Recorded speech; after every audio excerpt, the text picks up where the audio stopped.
Oke, suara saya terdengar ya.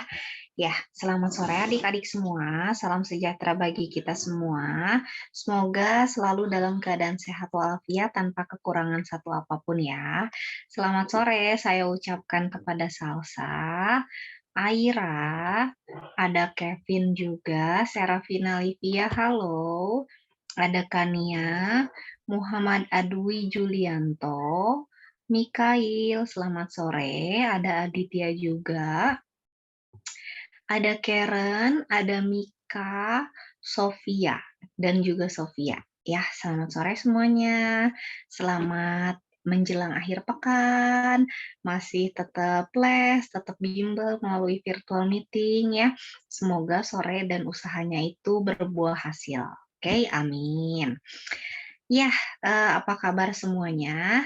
Sehat-sehat dan maaf lagi hari ini saya belum bisa on cam karena saya baru pulang tadi, jadi masih agak lelah. Jadi mohon maaf saya nggak bisa on cam dulu ya, tapi semoga tidak mengurangi semangat kalian sedikit pun ya. Oke, berdasarkan catatan saya, ini terakhir kita di bab 4 nomor 18. Sama nggak? Coba saya share dulu ya.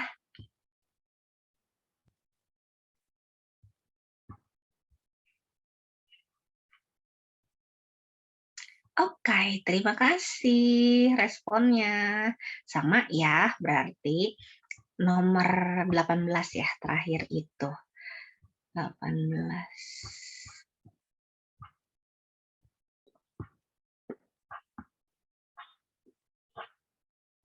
Hmm, ternyata sudah hampir beres ya untuk passive voice-nya.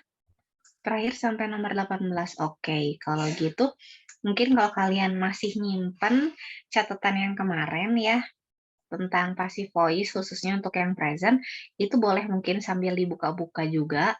Saya mungkin akan nyari ya di sini ada atau enggak. Ada atau enggak. Ada atau enggak ya. Kalau nggak salah sih saya nyimpen, tapi dicari dulu. Pekan lalu itu tanggal berapa ya?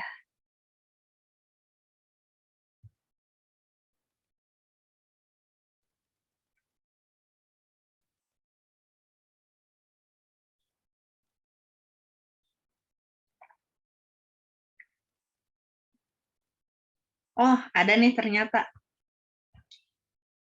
Saya share juga ya, biar adik-adik bisa melihatnya. Apa by the way ini sudah ke-share ya?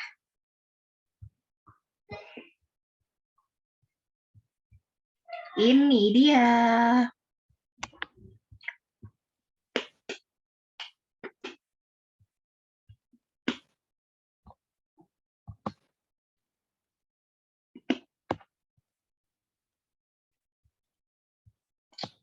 Oke, saya ulangi kembali. Jadi yang pekan lalu kita bahas adalah passive voice. Passive voice itu lawannya dari active voice. Jadi kalau di dalam kalimat aktif misalnya saya duduk di kursi, berarti kalimat pasifnya itu kursi diduduki oleh saya. Seperti itu bentuk kalimat pasif. Tapi khususnya yang kita bahas minggu lalu adalah passive voice, kalimat pasif untuk tenses yang present, untuk tensesnya yang present. Ya, makanya di sini nomor satu yang dibahas adalah simple present, present continuous, present perfect, dan future tense. Oke, saya ngunyah dulu sebentar, mohon maaf.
Jadi sebetulnya ya, karena ini sudah di bab keempat, jadi mungkin adik-adik semua sudah cukup ingat ya dengan pola pengajaran tensis yang selalu saya sampaikan.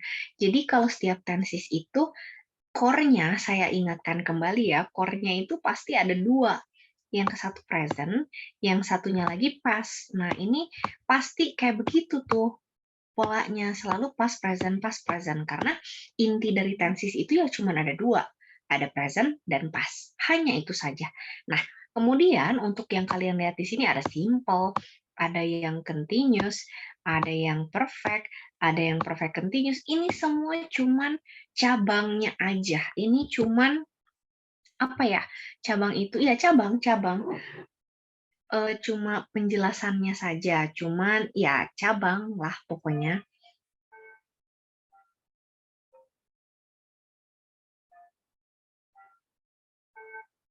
Ya. Nah, jadi kalau misalnya kalian ingat, itu di setiap tense pasti ada cirinya. Pasti ada cirinya. Kalau yang simple ya, dia nggak pernah pakai tambahan apa-apa. Cuman kata kerja intinya aja. Terus kalau yang continuous, dia pasti cirinya ada ing gitu. Pasti itu nggak boleh enggak. Mau continuous-nya mau yang present, mau yang past, pokoknya harus ada ing-nya aja. Kemudian untuk yang perfect, dia tuh pasti harus ada verb ketiganya. Verb ketiga ini atau yang been, cirinya itu. Nah, kebetulan kalau misalnya untuk passive voice, saya di sini sengaja bubuhkan modals. Modals itu yang mulai dari may, ada can jadi could, ada will jadi would, ada should, ada must ya. Nah, itu ke pola pasifnya tinggal ditambahin be aja gitu. Nah, sekarang kalau untuk di passive voice kebalik. Jadi yang tadinya subject verb 1 dirubah jadi pakai to be nih. To be dan pakai verb ketiga. Itu semuanya selalu pakai to be. Karena basic poinnya si pasif itu adalah to be. To be-nya adalah is, am, are, sama been. Ya, kuncinya itu ada yang is, am, are, sama been untuk yang present. Karena kalau to be untuk yang lampau itu bisa berbeda lagi ya. Itu nanti di pertemuan mendatang. Oke. Nah, untuk yang simple present, to be-nya apa? To be-nya is, am, are. Pakai verb ketiga aja, karena basic-nya adalah simple. Jadi dia nggak perlu tambahan apapun. Kemudian yang kedua, itu continuous. Continuous itu kan kalau yang tadinya misalnya kalimat awalnya I'm drinking a cup of coffee. Dirubah nih. Jadi yang tadinya objek jadi subjek. A cup of coffee. Apa tuh yang tepat untuk a cup of coffee? Oh, ternyata is. Is tulis di sini. A cup of coffee is. Nah, yang tadinya I'm drinking di sini, ketika berubah jadi pasif, ing-nya disimpan di kata being. Nah, yang drink-nya ini aja, yang single, berubah jadi verb ketiga, drunk. Gitu. Jadinya, a cup of coffee is being drunk by me. Kalau misalnya I'm drinking a cup of coffee and a glass of milk, objeknya mana nih? Jadi objeknya ini sepanjang ini. A cup of coffee and a glass of milk, yang ini, are-nya didapat dari mana? Are-nya didapat karena di sini subjeknya double. Ada a cup of coffee sama glass of milk. Jamak kan? Kalau jamak berarti to be-nya juga pakai yang jamak, are. Being-nya sama, yang diambil dari drinking. Ing-nya nggak boleh dihilangkan, pindah ke being. Drink-nya yang tadinya verb ke-1 berubah jadi verb ke-3. Itu. Present perfect juga sama. Kalau present perfect dia nggak pakai is, am, are, tapi to be-nya pakai been. Gitu. Udah pasti semuanya been tuh. Nah, di sini cuman ada yang ngebedain antara yang have atau has. Nah, kalau misalnya yang has, itu berarti kalau yang di depannya tunggal, it aja. A cup of coffee kan tunggal tuh, jadi masuknya ke subject it. Tapi kalau a cup of coffee and a glass of milk, dia pakai have. Soalnya kan ada dua, jamak gitu ya.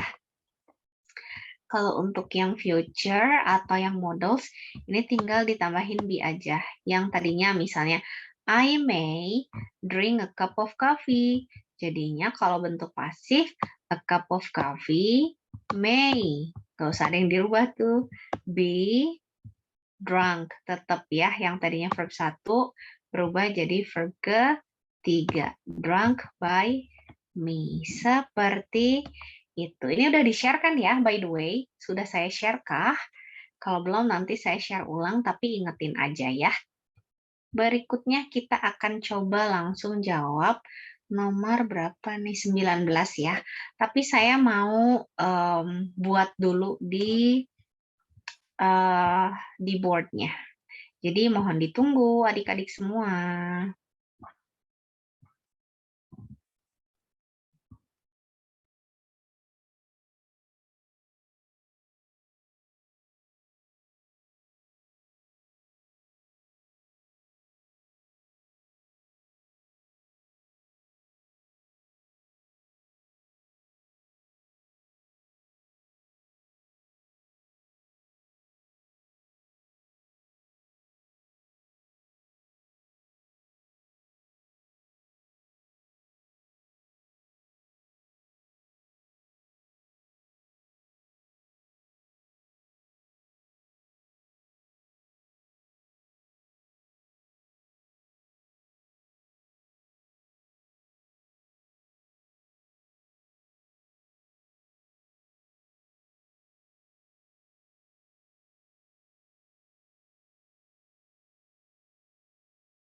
Oke, yuk kita mulai kerjain aja untuk nomor 19.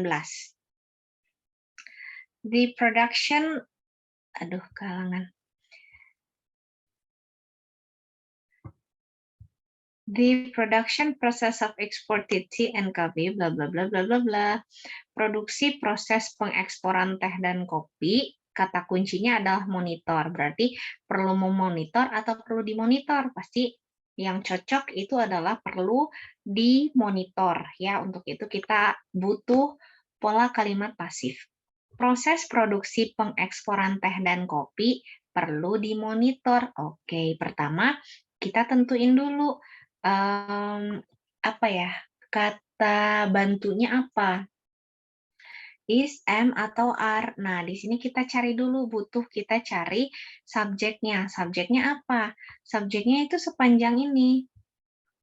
The production process of exported tea and coffee. Tapi di sini ada kata of.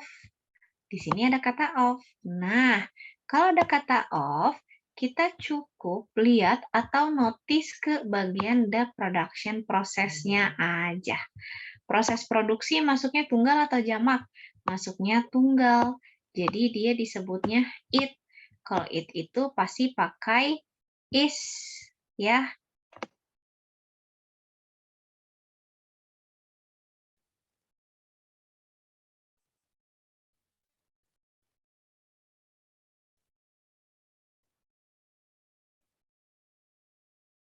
Sebentar.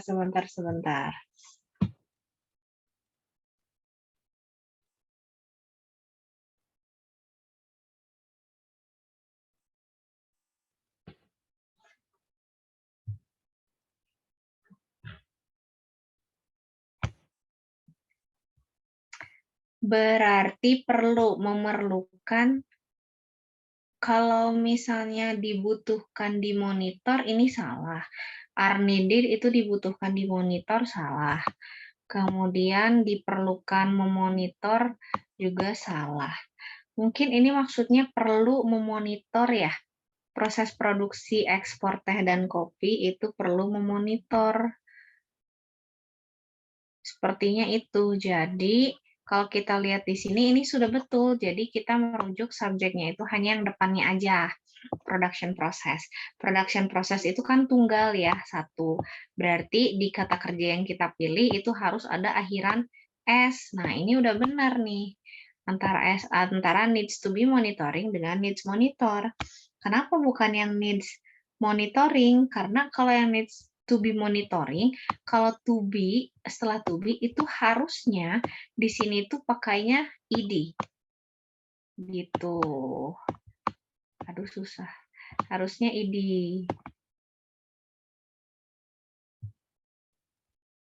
Jadi yang di sini yang benar adalah needs monitoring.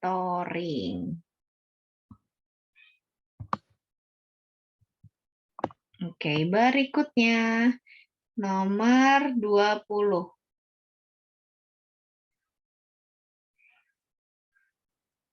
Nomor 20. Have they taken the injured boy to the hospital? Sudahkah mereka membawa anak yang terluka itu ke rumah sakit? Nah, bentuk pasifnya apa? Berarti adalah apakah anak yang terluka itu sudah dibawa? Have they taken? Sudahkah mereka membawa anak yang terluka itu ke hospital? Berarti pola kalimat pasifnya adalah sudahkah anak yang terluka itu dibawa ya? Yang tadinya membawa, salah. Yang tadinya membawa jadi dibawa. Oke.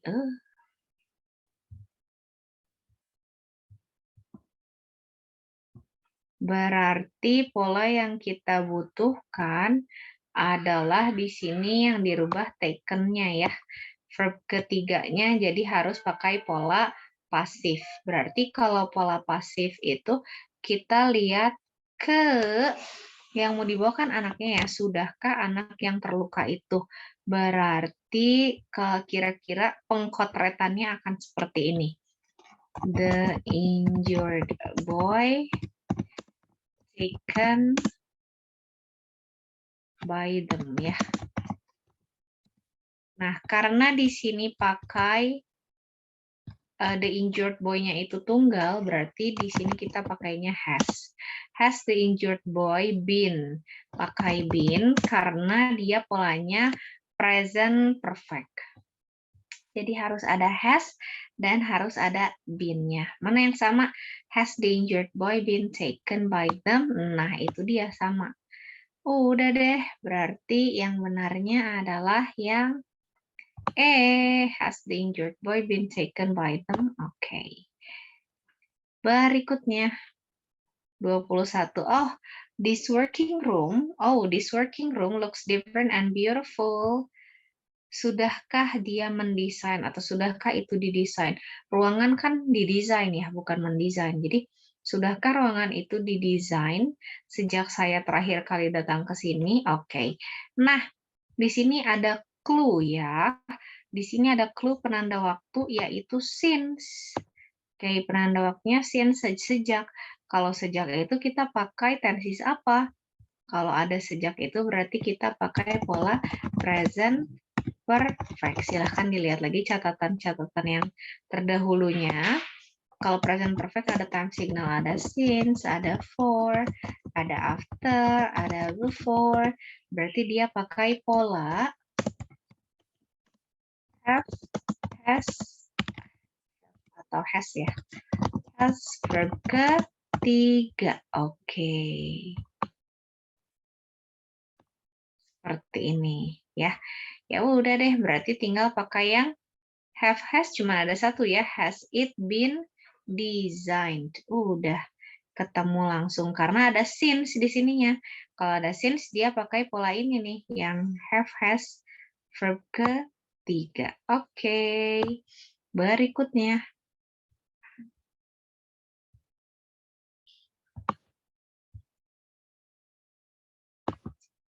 22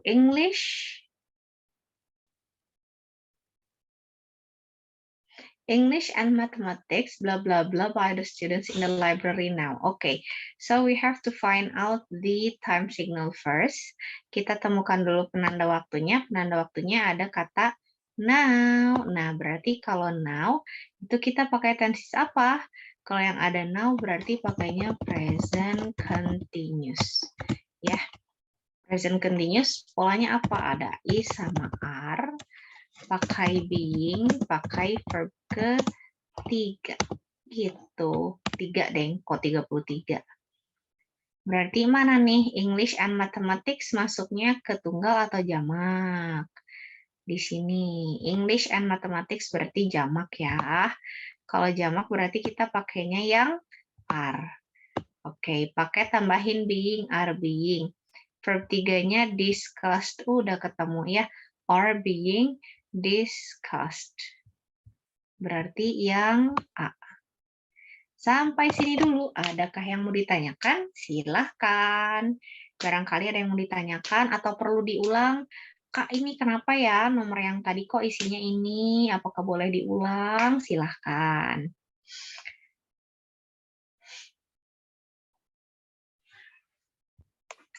Ada pertanyaan dulu barangkali? Nggak ada? Oke, kita lanjutkan.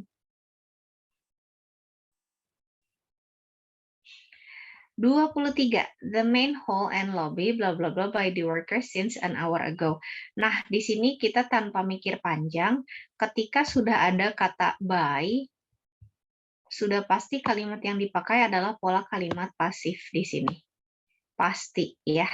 Kemudian kita perlu cari juga ada penanda waktu yang lain nggak? Ada. Yang mana? Since an hour ago. Coba kita lihat lagi, kalau ada kata since, berarti dia masuk ke sini ya.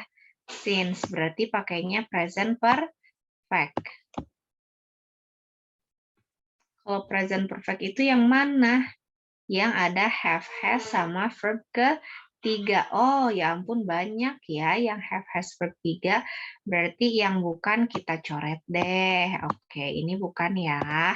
Nah, sekarang the main hall and lobby. The main hall and lobby kan ada 2 ya. Kalau ada 2 berarti dia jamak. Masuknya berarti dia disebutnya itu adalah They. Oke. Kalau they berarti dia pakainya antara have atau had. Oke. Seperti itu. Nah, cuman ini antara have atau had. Oh, kita bisa coret satu lagi. Yang dicoret yang mana? Yang has.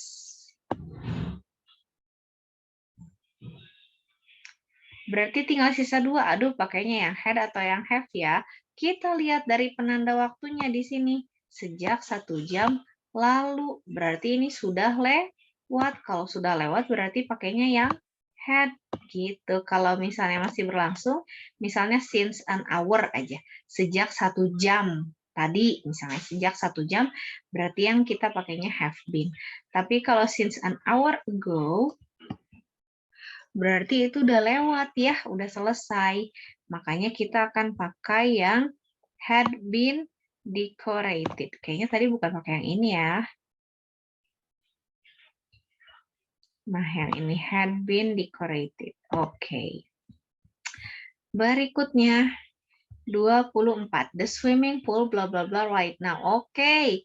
Udah kelihatan nih ketemu penanda waktunya apa? Right now. Kalau right now berarti pakai tenses yang mana?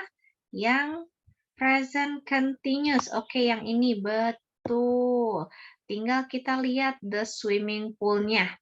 Oke, ini subjeknya. Tunggal atau jamak? Di sini tunggal, berarti dia cuman satu. Kalau satu berarti masuknya ke it, ya. Kalau it berarti pakainya is. Oke, berarti udah dapat is ditambahin being pakai verb 3. Mana tuh yang sama? Is going bukan is clean, is being cleaned. Udah dapat langsung ya. Alhamdulillah. Is being cleaned. Oke, terakhir nomor 25 by by Mona Lisa recently. As I said previously, ketika ada kata by, sudah pasti yang sebelumnya pakai pola kalimat pasif ya. Oke, novel return berarti kembali ya. No, she hasn't. She is still reading it for the time being.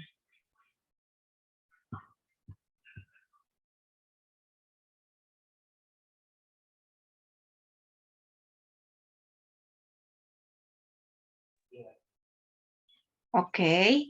Nah, ketika ada kata by di sini, berarti sudah pasti yang kita butuhkan adalah pola kalimat pasif, ya. Berarti di sini penanda waktunya. Oke, penanda waktunya apa? Ada apa? Di sini penanda waktunya ada recently. Nah, recently itu kebetulan dia masuk ke pola present perfect. Aduh, Kak, di sini nyarinya di mana ya penanda waktu? Ada, udah pernah dibahas ini di grammar bagian present yang pertama banget.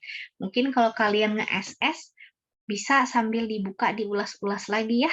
Di sana ada penanda waktunya apa, khusus buat tenses apa, gitu.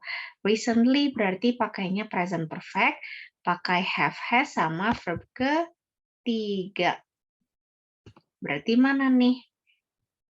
Berarti yang pakai has bisa C, bisa D.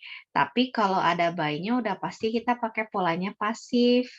Berarti harus yang ada kata been-nya. Nah ini cirinya pasif itu kalau di kalimat perfect. Jadinya, has your novel been returned? Beres deh, silahkan di SS dulu.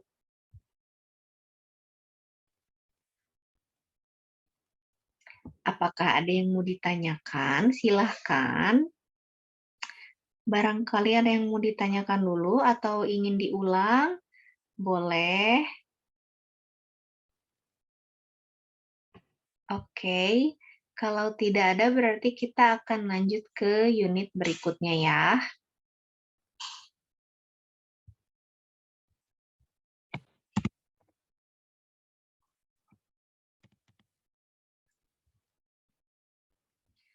Ke nomor berikutnya adalah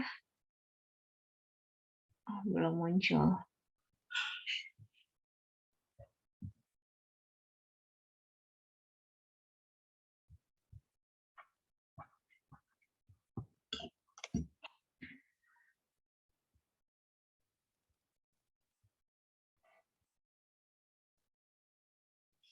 Oke, ini bab berikutnya. Alhamdulillah kita sudah sampai ke bab 5. Reading text lagi. Dan untuk nanti grammarnya akan ada passive voice untuk yang past tense-nya. Kalau yang tadi kan kita present tense-nya ya. Yang sekarang kita past tense-nya. Oke, kita ke reading dulu. Balik lagi ke baca membaca ya. Ini teksnya singkat loh. Ini teksnya singkat. There are only three paragraphs long for 5 questions to be answered. Kita lihat dulu deh. Kita intip dulu pertanyaannya dari nomor 1. Oke, ini kata kuncinya apa ya? Oke, number 1. This sentence, the bacteria likely reach such great heights through the same processes that send sea salt and dust into the air. Paragraf kedua is most probably meant to. Ini maksudnya adalah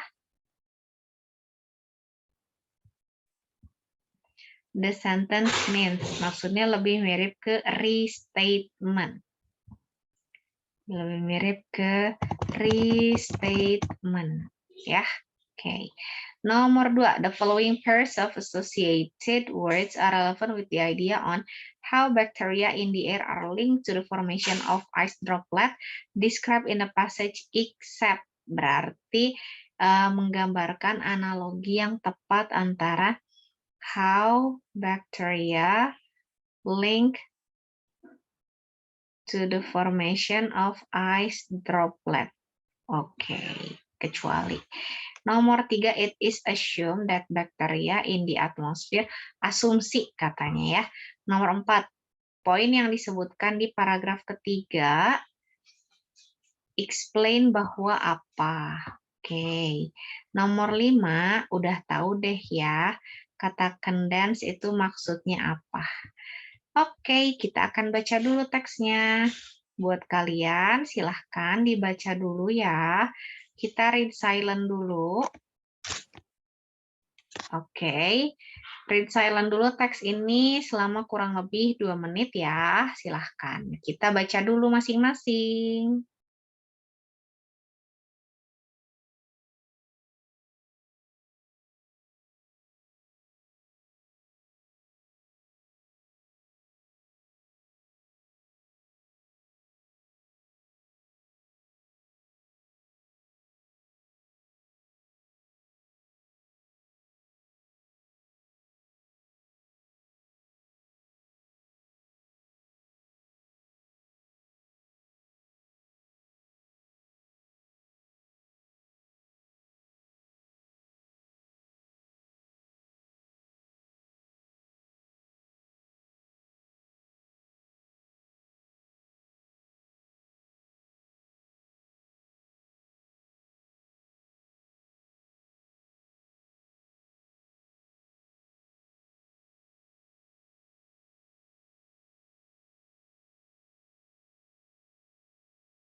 Oke, kita baca dulu.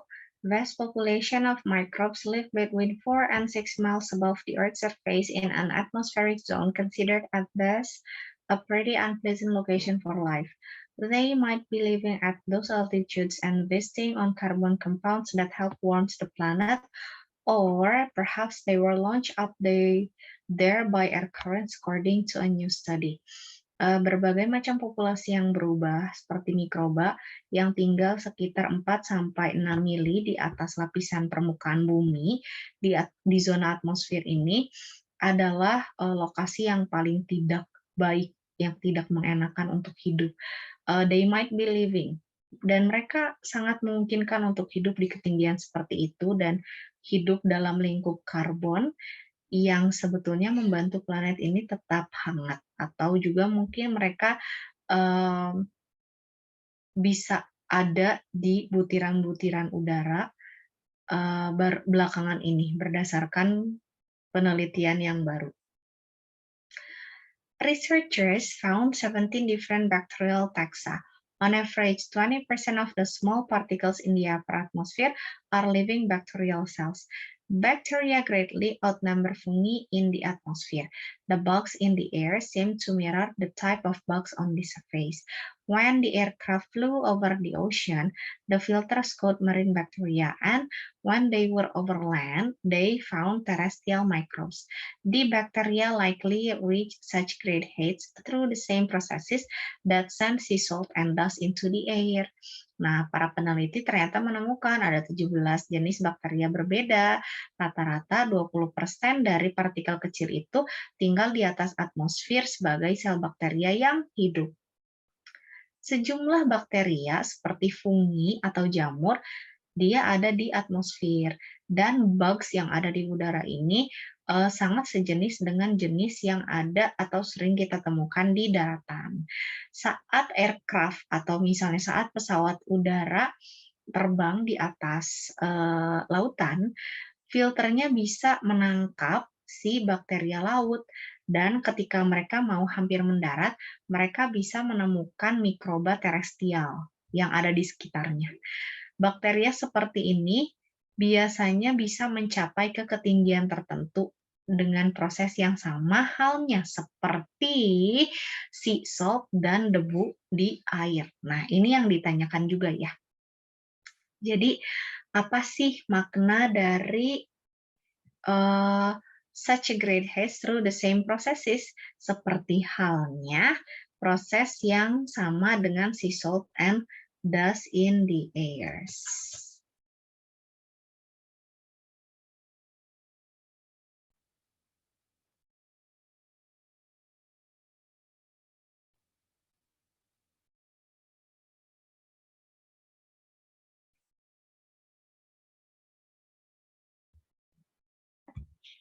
Some of the bacteria use carbon compound in the atmosphere, suggesting they might be able to survive there long term.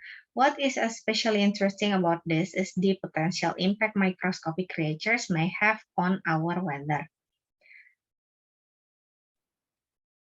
Clouds are collections of liquid or frozen droplets that condense around a nucleus, usually a piece of dust or a grain of salt. But nuclei could be made from bacteria too. Some types of bacteria promote the formation of ice droplet or of freezing. Jadi katanya beberapa jenis bakteri memang menggunakan compound karbon yang ada di atmosfer. Karena dengan hal ini dikatakan mereka bisa bertahan untuk waktu yang sangat lama. Apa yang sebetulnya menarik dari hal ini adalah pengaruh potensi dari makhluk mikroskopik ini terhadap cuaca kita. Karena ternyata awan itu merupakan sekumpulan liquid atau droplet yang membengkak yang memadat menjadi sebuah nukleus. Biasanya butiran debu itu biasanya yang disebut dengan butiran debu atau garam. Namun, nukleus itu bisa dibuat dari bakteria juga loh. Ada beberapa jenis bakteri yang promote the formation of ice droplet sehingga menjadi freezing. Oke, jadi sekarang sudah bisa kita langsung lihat atau jawab soalnya ya.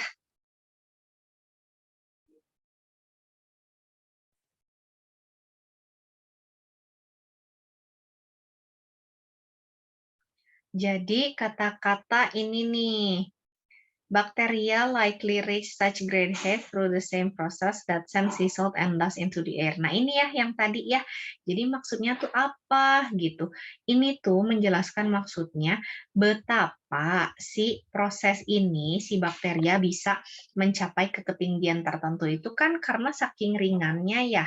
Jadi hal ini tuh sama seperti sea salt dan debu yang bisa mengapung ke udara gitu. Jadi menjelaskan betapa ringannya. Explain how light materials seperti bakteria dan debu yang bisa dengan mudah mencapai ke ruang angkasa.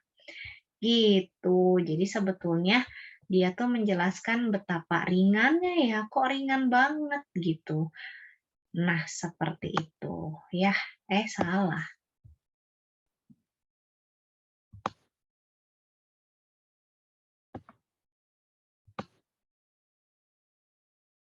Oh, salah. Ini di PDF ya, saya lupa. Kan bisa diginiin. Oke. Lupa. Oke, berikutnya. Nomor kedua. The following pairs of associated. Oke, ini yang kecuali ya, yang tadi yang kecuali yang tidak sama itu seperti pembentukan ice droplet yang digambarkan di teksnya. Apakah bagaikan temperatur yang rendah dengan freezing? Iya dong, ini masuk akal dong soalnya kalau misalnya temperatur atau suhunya rendah berarti akan membeku, benar. Terus kalau akarnya banyak, semakin mendalam gitu, kok kayaknya agak aneh ya yang ini, simpen dulu tapi. Kalau misalnya kita merokok berarti akan menimbulkan polusi udara, masuk akal. Kemudian kalau hujannya besar akan menimbulkan banjir, logikanya masuk. Lalu kalau misalnya panas akan memuai, masuk akal, gampang. Berarti yang bukan ya, yang bukan adalah akar. Maksudnya apa nih akar? Jadi semakin mendalam itu agak aneh ya. Lanjut, nomor 3. It is assumed that bacteria in the atmosphere, nah ini yang tadi ya, bacteria in the atmosphere. Nah, katanya, what is especially interesting? Nah, ini nih poinnya. Apa yang sebenarnya menarik adalah potensi impact mikroskopik terhadap cuaca kita. Ah, itu ya. Berarti katanya bakteria di atmosfer itu bisa mempengaruhi cuaca di area sekitar. Mudah ya? Oke, alhamdulillah mudah. Bisa diterima ya adik-adik semua. Oke, berikutnya nomor 4. Poin yang didiskusikan di paragraf ketiga. Paragraf ketiga itu apa? Oke, katanya yang bakteri itu dia memang sangat erat kaitannya dengan perubahan cuaca ya. Jadi kalau semakin banyak mungkin kemungkinan cuaca berubah itu bisa lebih besar. Berarti di sini yang paling masuk, apakah small particle flying in the air are microorganism? Belum tentu. Yang B, atmosfer berisi mikroba yang berubah-ubah. Bukan itu intinya, itu nggak ada di paragraf 3, itu adanya di paragraf ke-1. Bakteri berpolusi, memiliki polusi yang jangka panjang di udara lebih dari yang kita pikirkan. Kata-kata lebih dari yang kita pikirkan itu berarti subjektif jadinya ya. Prevalence of bacteria in the air depends on area type. Ini tidak dijelaskan. Kind of bacteria di udara berhubungan dengan cuaca setempat. Yes, tepat. Itu tadi ada ya. Benar ya? Oke. Nomor 4. Nomor 5 kata condense. Condense itu kan kayak memadat ya. Condense itu memadat dari berkondensasi maksudnya. Jadi perubahan dari gas ke cairan. Ya, perubahan dari gas menjadi cairan. Oke. Sudah 5 soal. Nomor 1B, 2B, 3A. Salah, nomor 1A, Deng. Sorry. Nomor 1 yang A ya. Nomor 1 yang A.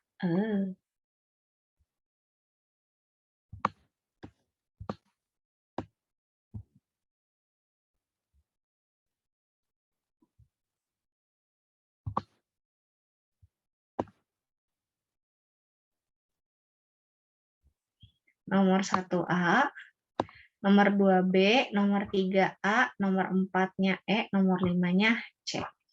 Berikutnya kita ke teks kedua di bab kelima ini. Teksnya lebih panjang dari yang pertama, sama-sama ada 3 paragraf. Kita lihat dulu nomor 6. Yang dicarinya apa katanya? What is the writer's purpose in writing the text? Yang ditanyakan adalah tujuan penulisnya apa dalam menulis teks. Lalu nomor 7, paragraph 1 is related with paragraph 2 in that the former deals with. Oke, katanya paragraf ke-1 berhubungan dengan paragraf kedua, di mana yang sebelumnya itu berarti paragraf ke-1 berkenaan dengan apa gitu. Oke, kata day reverse-nya kemana? Aduh, ini gampang banget ya.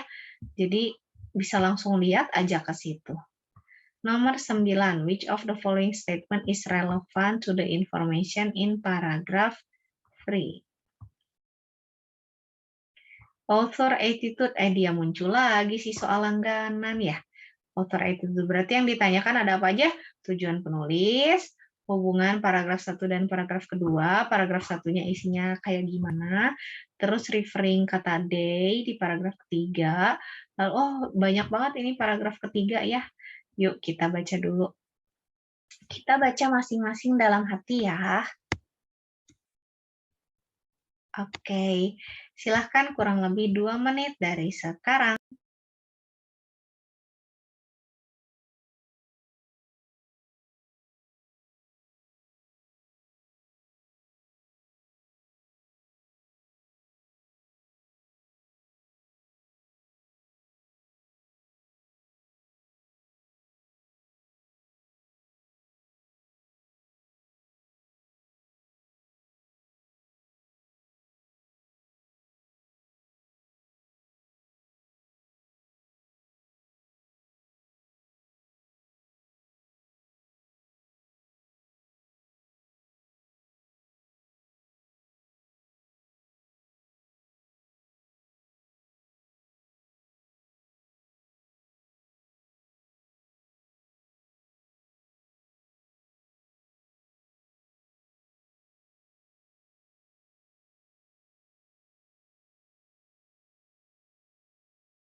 Oke, kita baca dulu untuk teks berikutnya. Yang pertama adalah, we have all seen how our weather patterns are changing everywhere. Severe droughts are becoming the norm. It can be traced by the way we have changed our lifestyle. Let's look at an example of how our desire for the now famous American hamburger has affected the fish in the Arctic Ocean. It is hard to conceive that they are related, but the following should point out how all 4.5 billion people on this planet are being affected. Wah, di sini sudah memunculkan burning issue aja. Burning issue-nya apa nih katanya? Ternyata ada perubahan cuaca ya yang terjadi di mana-mana. Kok bisa katanya? Kenapa? Nah, ini dia burning isunya ya. Dan ternyata katanya sekarang kekeringan udah jadi hal yang biasa. Katanya apa? Ini asumsinya nih, katanya karena perubahan gaya hidup. Coba deh lihat gimana katanya hamburger di Amerika itu udah mempengaruhi populasi ikan di lautan Arktik. Katanya itu isunya. Kemudian di paragraf kedua ini saya langsung aja mungkin ya. Katanya di Amerika Utara rantai makanan cepat itu memang sangat sangat populer gitu. Dan sayangnya banyak dari belahan dunia lain itu mengikuti contoh itu. Karena permintaan hamburger itu begitu besar, jadi para petani Amerika nggak bisa memproduksi cukup hewan yang dibutuhkan untuk menggunakan hamburger. Jadi berkenaan dengan ini, para petani di bagian Amerika, Central and South America mulai mengembangkan atau membuat farmer membuat peternakan yang lebih luas. Dengan cara apa? Yang kemudian bisa untuk menyembelih dan mengekspornya balik ke Amerika Utara. Nah, untuk mendapatkan lahan yang cukup, hutan hujan itu dimusnahkan. Jadi yang tadinya cattle ranchers itu dibakar sekitar 1 juta akar. Jadi untuk membutuhkan cattle ranchers, mereka memusnahkan sekitar 1 juta akre hutan per hari. Jadi sekitar 1/3 Costa Rica sekarang udah berubah menjadi peternakan unggas. Hutan hujan yang tadinya paru-paru planet, yang tadinya dia menyuplai oksigen dan mencegah banjir, juga menjaga keseimbangan iklim. D-nya siapa? Oke, D-nya siapa? Berarti si ini ya, hutan hujan ini ya.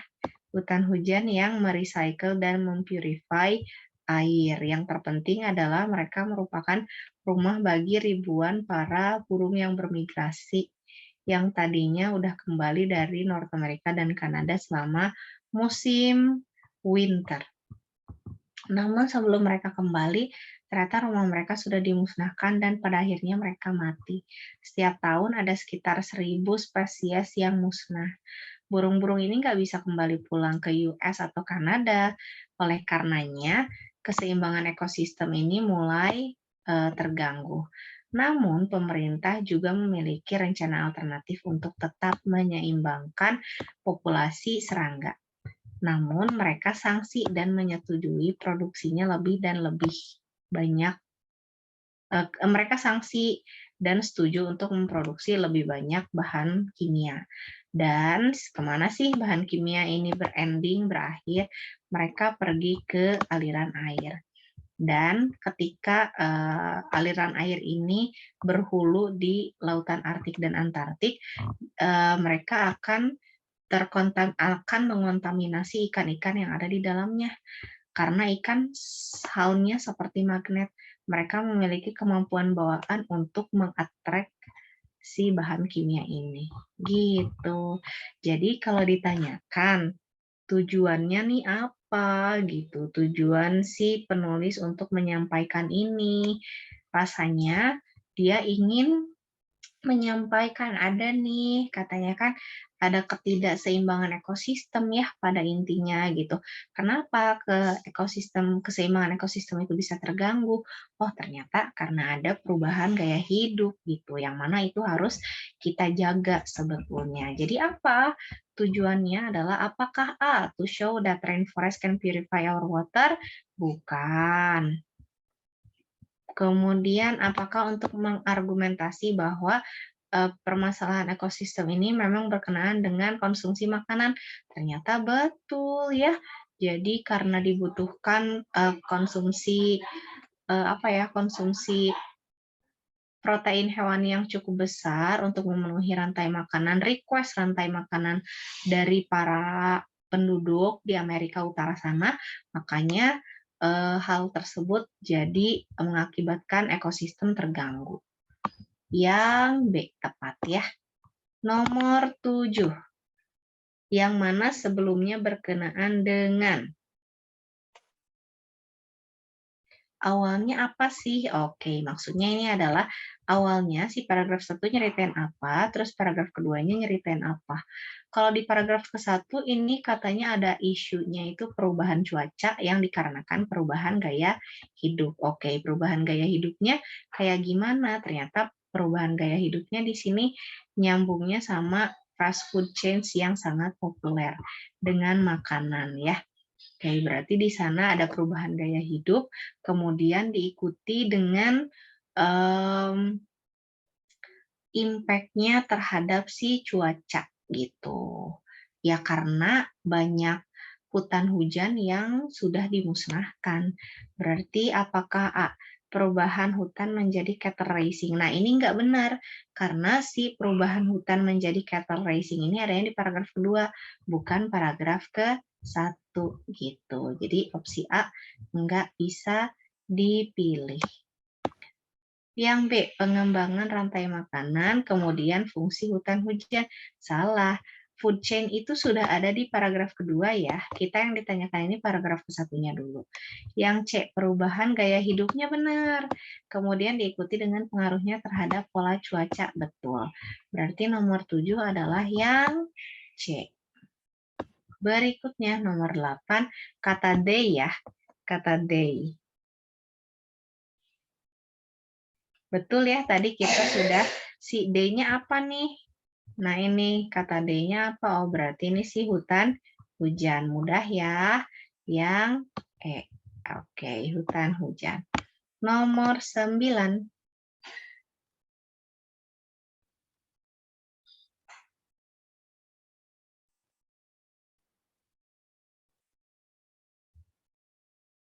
Nomor 9. Which of the following statement is relevant?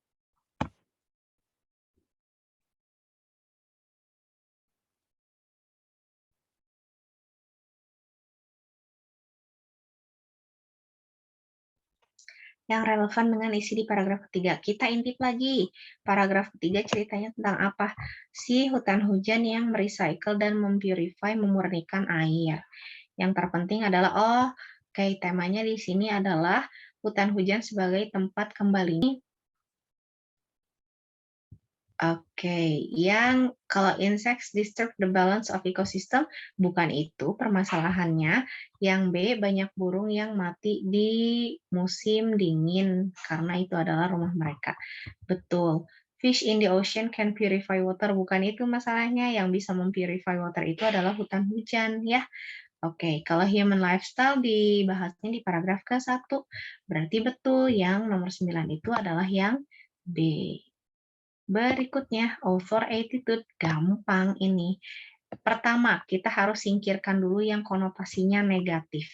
Concern konotasinya positif, bisa dipilih. Cynical itu sinis. Sinis itu konotasinya negatif, tidak bisa dipilih. Emotional. Emotional di sini sebetulnya bisa ke positif, bisa ke negatif ya. Jadi biarkan dulu saja. Humorous. Humorous itu berarti ada selera humornya, ada selera kocak-kocaknya, which is itu konotasinya positif, biarkan saja dulu. Yang pesimistik, pesimis itu konotasinya pasti betul negatif. Jadi kita singkirkan 2 dari 5 opsi. Nah, kalau dilihat di sini, memang si penulisnya itu memang dia sangat fokus terhadap isu yang diangkat, yang mana dia ingin mengargumentasikan bahwa ada ketidakbaikan dari keseimbangan ekosistem yang telah terjadi akibat perubahan gaya hidup manusia. Oleh karenanya sampai akhir dia menjelaskan bahwa impact-nya adalah sampai ke burung yang bermigrasi loh, betapa besar impact yang disebabkan dari perubahan gaya hidup manusia. Berarti sejauh ini si penulis cukup concern atau cukup fokus, cukup straightforward terhadap isu yang dimunculkan. Oleh karena itu, attitude yang tepat adalah concern. Oke, Oke, 10. Masih ada 8 menit. Lanjut dulu ya. Oke, kita sekarang tentang yang fotosintesis. Oke, kita lihat dulu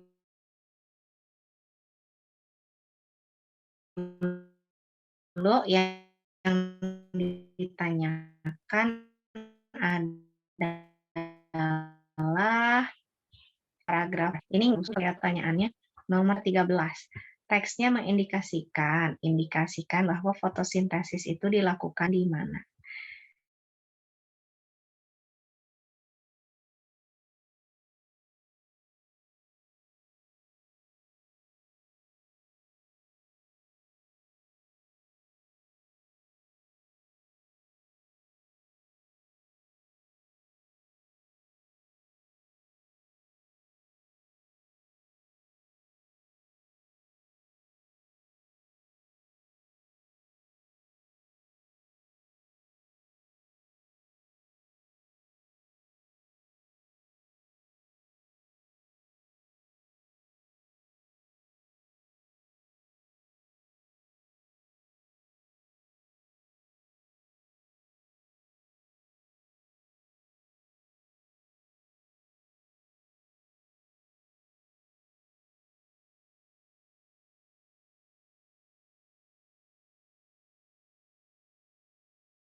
Oke, kalau adik-adik semua lihat dari kata yang saya highlight ya, ini adalah inti-intinya ya.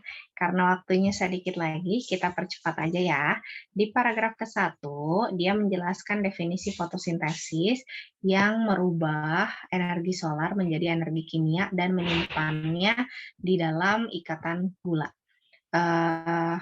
Oke, proses fotosintesis ini dilakukan oleh kloroplas, di dalam kloroplas. Kemudian paragraf kedua isinya adalah fotosintesis biasanya dilakukan di daun ya, di tanaman daun. Kemudian bagian upper and lower epidermis yang fungsinya sebagai perlindungan daun seperti itu. As you hopefully recall the parts of chloroplast bla bla bla. Kemudian di sini klorofil bisa terlihat hijau karena si klorofil itu menyerap energi cahaya warna merah dan biru, membuat warna-warna ini terlihatnya hijau oleh mata kita. Jadi fungsi dari si upper and lower epidermisnya adalah untuk memprotek ya. Tadi ini ada protection for the rest of the leaf. Yang D. Kemudian, what is the main idea of paragraph 4?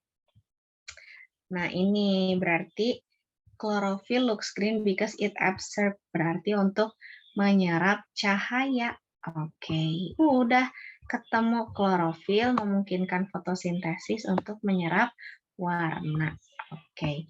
Nah, katanya untuk nomor 13 ini terjadinya di mana fotosintesis itu?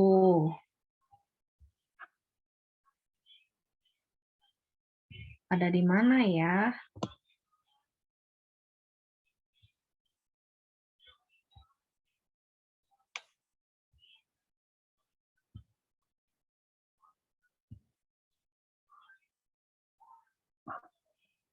Oh, the mesophyll cell has chloroplast and this is where photosynthesis occur. Oke, ketemu. Oke, berarti adanya di bagian mesofil.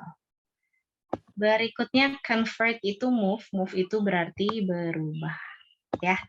Kemudian kata it chlorophyll looks green because it absorbs. Yang ini ya, klorofil terlihat hijau karena dia menyerap. Siapa yang menyerap? Klorofil, berarti it-nya adalah si klorofil. Beres, selesai sudah kita di penghujung sesi untuk pekan ini. Saya scroll up dulu dari nomor 1. Nomor 1A, 2B, 3A, 4E, 5C. 6B, 7C, 8E, 9B, 10A, 11D, 12D, 13E, 14A, dan 15C. Baik, adik-adik semua, terima kasih banyak kepada Salsa, Aira, Kevin, Serafina, Livia, Aditya Maulana, Karen, Mika, Silaban, Gabriela, Muhammad Adu Julianto, yang sudah mengikuti sesi saya sampai akhir. Semoga apa yang saya sampaikan bermanfaat dan bisa melekat untuk waktu yang lama, juga mudah dipahami. Sampai ketemu lagi adik-adik di pekan berikutnya. Selamat berakhir pekan, sama-sama Serafina, Livia. Assalamualaikum warahmatullahi wabarakatuh. Selamat sore, happy weekend.